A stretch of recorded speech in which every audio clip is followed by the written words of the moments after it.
Yes good evening good evening good evening. मैं सुमित शर्मा आप सबका स्वागत करता हूं आपके अपने चैनल या बैच जीत बैच में, जहां पर आज है आपके पास बोर्ड लेवल टेस्ट 2 का सॉल्यूशंस का लेक्चर। सिलेबस क्या था? ह्यूमन रिप्रोडक्शन वाला चैप्टर था, रिप्रोडक्टिव हेल्थ वाला चैप्टर था, और ये सारा डिटेल में भी लिखा हुआ है आपके पास जो है ना।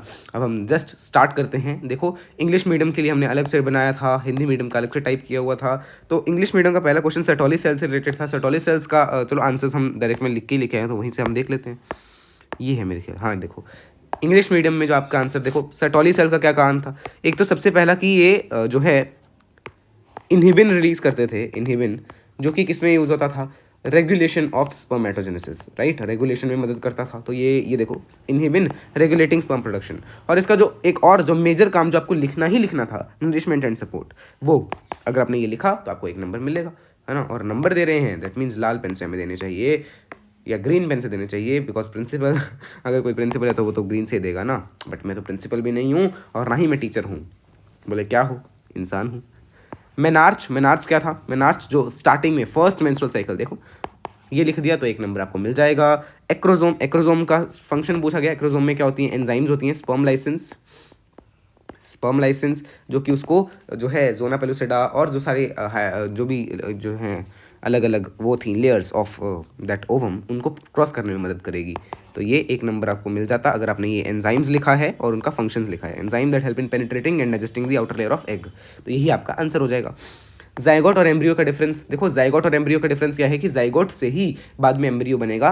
जाइगोट में ही क्या होंगी? डिवीजन होंगी। अ zygote is result of fusion and embryo is early developmental stage of multicellular organism. तो आप ये लिखते हैं तो आपको 1 नंबर मिल जाता है। जाइगोट से ही एम्ब्रियो बनता है। अभी एजर्शन रीजन बेस्ड क्वेश्चन है, देखते हैं। Tubectomy is a permanent method for contraception. हाँ जी, it involves the cutting and sealing of fallopian tubes. Yes, it is correct. तो दोनों ही करेक्ट हैं, इसीलिए परमानेंट मेथड है ना। तो A option should be the correct answer. अगर आपने ये लिखा है तो आपको 1 नंबर मिल जाता। और इसी प्रकार आपको टोटल में सेक्शन ए में से 5 नंबर पूरे मिल जाते, राइट। नेक्स्ट सेक्शन बी, पहले हम इंग्लिश मीडियम का देख लेते हैं ना। सेक्शन बी है explain the hormonal regulation of menstrual cycle, because 2 marks में तो आप इतना लिखेंगे तो काफ़ी है। The menstrual cycle is regulated by hormones like FSH, LH, estrogen and progesterone which orchestrate the follicular development. Orchestrate को मतलब ऐसा कह सकते हो, which results into the follicular development, ovulation, changes in uterine lining, है ना।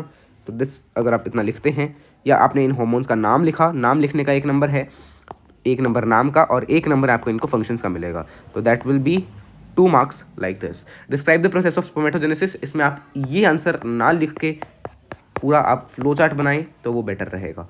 बट अभी जैसे ये मैं टाइप करके लेके आऊँ ना चैट जीपीटी की मदद से, तो वो भी देख लेते हैं। Spermatogenesis, formation of sperm in the testis using mitotic division, meiosis and spermiogenesis resulting in the formation of mature sperm.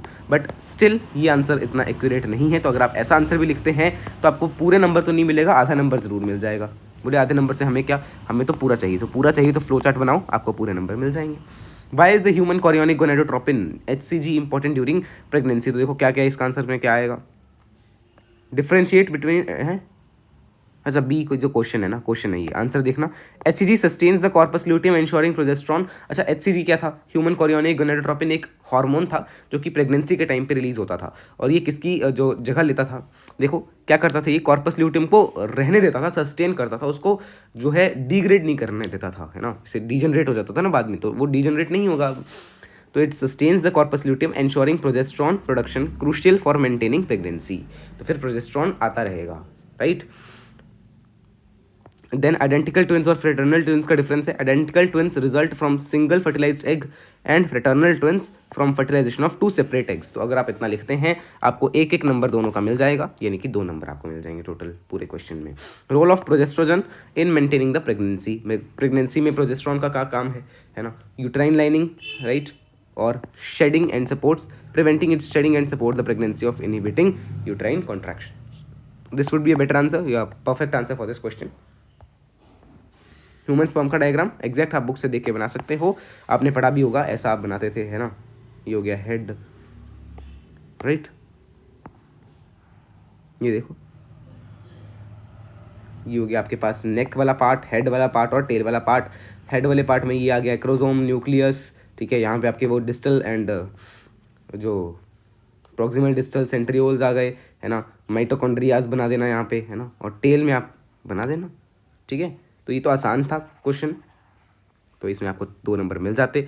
Next, any two advantages and disadvantages of IUDs as a contraceptive method.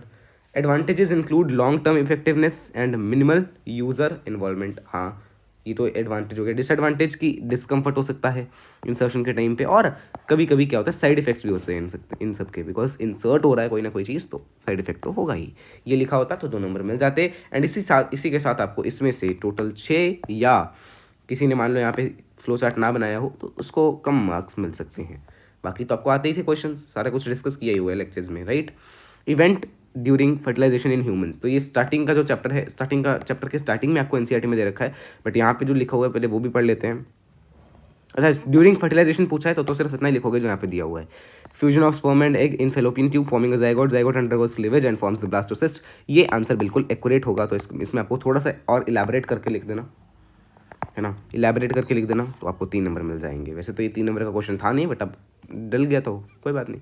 Define the structure, describe the structure and function of placenta. How does it act as barrier to certain substances? The placenta facilitates nutrition and gas exchange between the mother and fetus.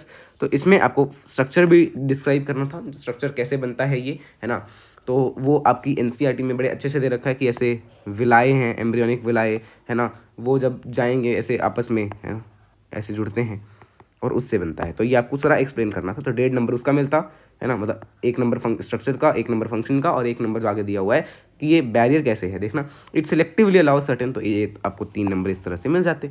Discuss the various methods of contraception available to males. Males में तो देखो कई सारे थे, discuss करने को बोला है तो यहाँ तो सिर्फ नाम दिया हुआ है, आप एक्सप्लेन भी करेंगे। कॉन्डम्स, वॉसेक्टोमी, विड्रॉल मेथड, राइट, तो ये सारा आप करेंगे, एंड कॉन्डम से बनी चीज़ एक्स्ट्रा बता देना। Next, infertility and causes. Infertility and causes तो देखो ये तो नेट श्योर क्वेश्चन है, ये आने ही आना है। अगर इस चैप्टर में से कोई ना कोई जो है, मैं आपको एक चीज़ प्रिडिक्शन दे देता हूँ, चलो, है ना, केस स्टडी अगर आई इन दोनों चैप्टर्स में से किसी में से, तो मेंस्ट्रुअल साइकिल पे आ सकती है, मेंस्ट्रुअल साइकिल पे आ सकती है, और आपके पास जो है कॉन्ट्रासेप्शंस पे आ सकती है। कॉन्ट्रासेप्शंस पे कैसे आएगी, कॉन्ट्रासेप्शंस पे कि, या नहीं सॉरी, कॉन्ट्रासेप्शंस पे भी आ सकती है, और एक वो जो है आपके ARTs पे भी आ सकती है, इनफर्टिलिटी के केस बनाकर, है ना, कि एक ये है पेशेंट है या एक कपल है जो कि इस कारण से कंसीव नहीं कर पा रहा, बताओ इनको कौन सी ART देनी चाहिए, कौन सी ART यूज़ करेंगे, है ना। ओके, तो आगे देखना, how does assisted reproductive technologies help in overcoming infertility. तो इनफर्टिलिटी आप बता देना, इनएबिलिटी टू कंसीव, है ना, और कैसे हम IVF ISC जो भी आपके पास थी बुक में वो आप लिख सकते हैं, सारी ही लिख दीजिएगा। नेक्स्ट, oogenesis का प्रोसेस, ये भी आपको फ्लो चार्ट की मदद से ही दिखाना था। डिफ्रेंशिएट बिटवीन वॉसेक्टोमी एंड ट्यूबेक्टोमी, ये भी आप आसानी से कर सकते हैं। वॉसेक्टोमी में क्या होता है कि ये मेल्स में होती है, ट्यूबेक्टोमी फीमेल्स में होती है, ये सब आप लिख सकते थे, 3-3 पॉइंट दोनों के लिख देना। oogenesis जो है वो 2 नंबर का, और ये 1 नंबर का डिफरेंस होगा।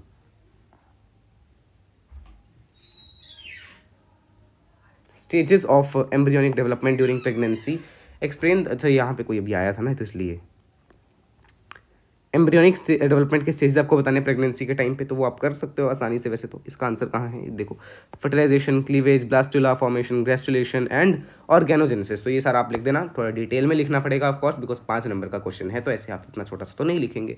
रोल ऑफ ऑक्सीटोसिन इन पार्सुलेशन, तो ऑक्सीटोसिन या पूरा वो जो है, जो आपका रिफ्लेक्स था वो आप पूरा समझाएंगे, है ना, क्या क्या होता है। जैसे मैंने आपको क्लास में जब करवाया था लेक्चर्स के टाइम पे, तो वो मैंने आपको करवाया था फ्लो चार्ट की मदद से, तो आप वैसे ही करवाएंगे, है ना। तो oxytocin stimulates uterine contraction during labour, ये तो ठीक है, बट आप 5 नंबर के अकॉर्डिंग इसको ऐसा नहीं लिखेंगे। तो 5 नंबर के अकॉर्डिंग कैसे लिखेंगे वो मैंने आपको बता दिया। Advantage and disadvantage oral contraceptives के एडवांटेजेस डिसएडवांटेजेस बोले हैं, तो मैकेनिज्म ऑफ एक्शन क्या है, अच्छा नहीं, तो explain the mechanism of action of emergency contraceptives. Emergency contraceptives कौन से थे, जिनमें प्रोजेस्टेरॉन हो, है ना, हाई इफेक्टिवनेस, है ना, और डिसएडवांटेजेस साइड इफेक्ट हो सकते हैं। तो ये आपको अगर आप पूरा लिखेंगे एक्सप्लेन करके लिखना है ना। कॉन्ट्रासेप्टिव के, ऑरल कॉन्ट्रासेप्टिव के एग्जांपल बताने हैं, सहेली के बारे में आपको बताना पड़ेगा इस क्वेश्चन में, बिकॉज 5 नंबर का क्वेश्चन है यार। नेक्स्ट क्या है पूछा गया आपसे, mechanism of action of emergency contraceptives, है ना, कि ये ओव्यूलेशन और जो है फर्टिलाइजेशन को रोकते हैं, और ये कब यूज़ होते हैं, कैसे यूज़ होते हैं, ये सब आपको बताना पड़ेगा। इमरजेंसी बताओगे, इमरजेंसी कॉन्ट्रासेप्शन का मतलब क्या है, कौन सी चीज़ें इनमें यूज़ होती हैं, तो सारा कुछ अगर एक्सप्लेन करोगे तो ये 5 नंबर मिलेंगे। डिफाइन क्या ही, define STIs and discuss their prevention, B part. अच्छा, बी पार्ट जो है वो मैंने खुद से डाला था, और बाकी तो टाइप ही करवाया था, मतलब तो ए पार्ट बी पार्ट थोड़ा सा आपको अच्छा भी लगेगा क्वेश्चन, है ना। ए पार्ट देखो क्या है, सेक्सुअली ट्रांसमिटेड डिजीजेस को आपको डिफाइन करना है। तो क्या है sexually transmitted diseases, analyse the statement. देखो they are infections spread through sexual contact, ये तो सबको पता ही है। और प्रिवेंशन भी बता सकते हो। 3 पॉइंट्स आपको एनसीईआरटी में दे रखे थे, वो तीनों के तीनों आपको लिखने थे इसमें। सेफ प्रैक्टिसेस, रेगुलर चेकअप्स, ये तो ठीक है, बट प्रिवेंशन में और क्या, do not use have multiple sexual partners, right, ये सब आप वहाँ पे लिखेंगे, सेफ सेक्स। देन ये देखो डिस्कस अब all RTIs are STDs but all STDs are not RTIs। ये एक अच्छा क्वेश्चन था जो कि मैंने खुद से डाला है, बाकी तो मैंने खुद मतलब टाइप ही करवाया है। तो सारे RTIs STDs हैं। RTIs मतलब जो आपके रिप्रोडक्टिव ट्रैक्ट के इन्फेक्शंस हैं। अब देखो इसका मतलब है कोई भी अगर रिप्रोडक्टिव ट्रैक्ट में इन्फेक्शन है तो वो STD तो होगी ही होगी, बट सारी STDs RTIs नहीं है। क्यों? इसका एक एग्जाम्पल है आपके पास एड्स, स्पेलिंग में गड़बड़, HIV कह लो, देखो आगे दिया भी हुआ है। Chlamydia is an RTI and STD, ये एक एग्जांपल हो गया कि दोनों होते हैं। RTI तो होता है, अगर कोई RTI है तो वो STD होगा ही होगा। बट आपको ये नहीं लिखना था, आपको मेन लिखना था कि हाँ सारी RTIs STD होती हैं, बट ये वाला पॉइंट जो है वो आपको 100% लिखना ही था। HIV जो कि एड्स कॉज करता है वो STD तो है बट RTI नहीं है। और ये आपको मोर कब पता चलेगा, जब आप ह्यूमन हेल्थ एंड डिजीज वाला चैप्टर कवर कर चुके होंगे। Next, a couple is unable to conceive even after several years of marriage, they decide to consult a fertility specialist। देखना, suggest possible reasons for their infertility, options available। तो पहले हम ये देखते हैं क्या क्या रीजंस हो सकते हैं, है ना। इसमें आपको सारा बताना पड़ेगा कि या तो हो सकता है कि मेल में अगर देखो केसेस बना के लिखना, मेल में दिक्कत है तो मेल में किस चीज़ की दिक्कत है, या तो उसके पास स्पर्म का लो काउंट है, स्पर्म में लो काउंट हो गया, या और क्या हो सकता है, स्पर्म की क्वालिटी अच्छी नहीं, लिखा हुआ है स्पर्म की क्वालिटी अच्छी नहीं है, राइट। स्पर्म की क्वालिटी, स्पर्म का लो काउंट, और एक और रीज़न हो सकता है इरेक्शन का, कि वो मतलब इरेक्शन नहीं हो पा रही उसके बॉडी में, राइट। तो ये उसके मतलब पेनिस की इरेक्शन नहीं हो पा रही, तो ये भी लिख सकते हो। Next, options available. अच्छा, अगर सेकंड केस क्या बनाओगे, फीमेल अगर दिक्कत कर रही है, फीमेल में दिक्कत है तो वो ओव्यूलेशन का दिक्कत हो सकता है, ट्यूबल ब्लॉकेज हो सकती है, या ये भी हो सकता है कि वो एग बना ही ना पा रही हो, उसकी बॉडी में गमीटोजेनेसिस ना हो रही हो, या उसकी जो वो है यूट्राइन वॉल वो इतनी सफिशिएंट ही नहीं है कि वो एक बेबी को जन्म दे सके, राइट। ये सब आप लिख सकते हो। सेकंड, उन्होंने पूछा कि what are the options available for them, तो हर केस का आपको ऑप्शन बताना पड़ेगा। ART मैंने कहा उससे क्वेश्चन आ सकता है ना। IVF, ISCI और जो भी आपकी IUTs है ना, IUT लिखा था, intra uterine transfer, GIFT ZIFT, ये सब आपको बताना पड़ेगा। Next, C part, explain the use of oral as a, देखो ऑरल में हॉर्मोन्स वगैरह होते हैं, ये हमने देखा और यही हमने बता दिया, तो 4 नंबर आपको मिल जाएंगे। नेक्स्ट देखना, टीनेज गर्ल है, irregular menstrual cycle, decides to seek advice from gynecologist, discuss the possible reasons। तो possible reasons क्या क्या हो सकते हैं, irregular cycles को hormonal changes हो सकते हैं उसकी बॉडी में, है ना। Role of ovarian hormones in normal menstrual cycle, ovarian hormones किस चीज़ का मदद करते थे, वो आपके मेंस्ट्रुअल साइकिल के फेजेस का मदद करते थे, फेजेस को चेंज करते थे। जैसे ये आप जो है डिटेल में डिस्कस कर सकते हो थोड़ा सा। हेल्दी लाइफस्टाइल, अच्छा ये क्या है, प्रिवेंटिव मेजर्स, हेल्दी लाइफस्टाइल रखनी चाहिए, रेगुलर एक्सरसाइज करनी चाहिए, बैलेंस डाइट, इससे आपको रिप्रोडक्टिव हेल्थ जो है वो बेटर हो सकती है ना। ये भी आपको 4 नंबर दे देता। अब देखो ये आपके पास हिंदी में है आंसर की, बट आप इसको रीड कर सकते हो। तो चेंज क्वेश्चन थे वो मैं आपको बता देता हूँ। यहाँ पे मैंने खुद से चेंज किया था एक, ये है क्या, ये देखो ये वाला, what diagnostic tests can gynaecologist suggest for irregular menstrual cycle in adolescents. तो एक गायनोलॉजिस्ट अनियमित मासिक धर्म की विशेषज्ञ सलाह कर सकता है और विभिन्न परीक्षणों के सुझाव दे सकता है, जैसे कि हार्मोन टेस्ट करवा लो, है ना, यौन संबंधित रोगों के लिए टेस्ट करवा लो, एंड उत्तेजन योग्यता की जांच करवाई जाए, या उपयुक्त रखने वाली अन्य परीक्षण कोई भी हो सकता है। ये तो वही है। Next, discuss the possible reason, तो मैंने सेम ही था ये तो, ठीक है ना। सहारी प्रजनन, ये हाँ ये देखो ये एक अलग क्वेश्चन था जो मैंने चेंज कर दिया था इंग्लिश वाले में। Discuss the ethical issues associated with assisted reproductive technologies, ARTs के साथ जो आपके पास एथिकल इशूज़ हैं वो आपको बताने हैं। सहारी प्रजनन प्रौद्योगिताएँ हैं, प्रौद्योगिकियों यानी कि ARTs के साथ जुड़े नैतिक विचारों की चर्चा करने में समाज में मानवीयता और न्याय के सिद्धांतों के साथ मेल जोल होना चाहिए। कुछ मुख्य विचार शामिल हैं, हाँ कुछ मुख्य विचार शामिल हैं, खुदा की इच्छा बनाए रखना, संतानों की संख्या के नियंत्रण, कि आपको ये सब करना चाहिए ना, राइट। गर्भधारण और प्रजनन के लिए वैज्ञानिक हस्तक्षेप और वंध्यता को दूर करने में नैतिक उत्तरदायित्व, राइट। तो ये सब आप नोट कर सकते हो, ठीक है ना।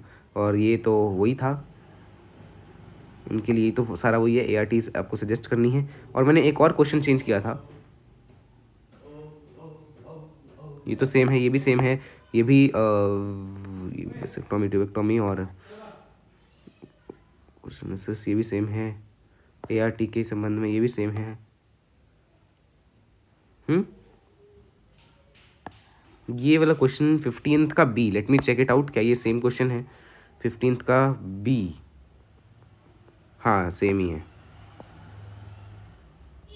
नेक्स्ट, वंध्यता की परिभाषा बताएं, ये भी हमने, इसके कारणों पर चर्चा कीजिए। पुरुषों के लिए उपलब्ध ये सब सेम है, प्लेसेंटा मानव के प्रजनन, हाँ ये देखना, शायद ये जो है वो चेंज्ड क्वेश्चन है। तो 12th क्वेश्चन में एक बार चेक करता हूँ ऊपर से। 12th क्वेश्चन है आपके पास, एक्सप्लेन द इवेंट्स, नहीं सेम ही है। तो मैंने चेंज कौन सा किया था, एक RTIs वाला था जो चेंज किया था, 5 मार्क्स में था जो शायद, हाँ 18th का B पार्ट, तो मेरे ख्याल से वो तो मैंने डिस्कस कर लिया ना। अब 18th का B part, let's check it out, 18th का B कहाँ है? अच्छा, इसमें 18th क्वेश्चन का आंसर ही नहीं आया, तो 18th क्वेश्चन मैंने समझा तो दिया ही है वैसे भी, but still I hope and believe आप उसको कर लेंगे। ये तो रहा मेरे ख्याल 18th क्वेश्चन, है ना? नहीं, ये तो 19th है, बट है ना। तो आई होप एंड बिलीव आप उसको कर लेंगे। बाकी तो सारा कुछ सेम है, पुरुष ये भी सेम है, ये मेनार्स का क्वेश्चन आ गया, ये भी ठीक है, क्वेश्चन सेम, जाइगोट और पुरुष ये भी सेम है, ये भी सेम है, मासिक चक्र में हार्मोन ये भी सेम है, शुक्राणु उत्पादन ये भी सेम है, उत्पन्न उत्पादन क्या, ये भी सेम है, HCG भी सेम है, गर्भावस्था की सहारा देने में प्रोजेस्टेरोन की भूमिका ये भी सेम है, और पुरुष प्रजनन तंतु का एक चित्र खींचें और लेबल करें, ये आप बना लेना, है ना, और हिंदी में लेबल कर देना। तो that was it for today's this video. इसमें मुझे आपको सॉल्यूशन देने थे इस टेस्ट के, and let's now move ahead. कहाँ पे अब अगला टेस्ट जो आपका होगा that will be about principles of inheritance and variation.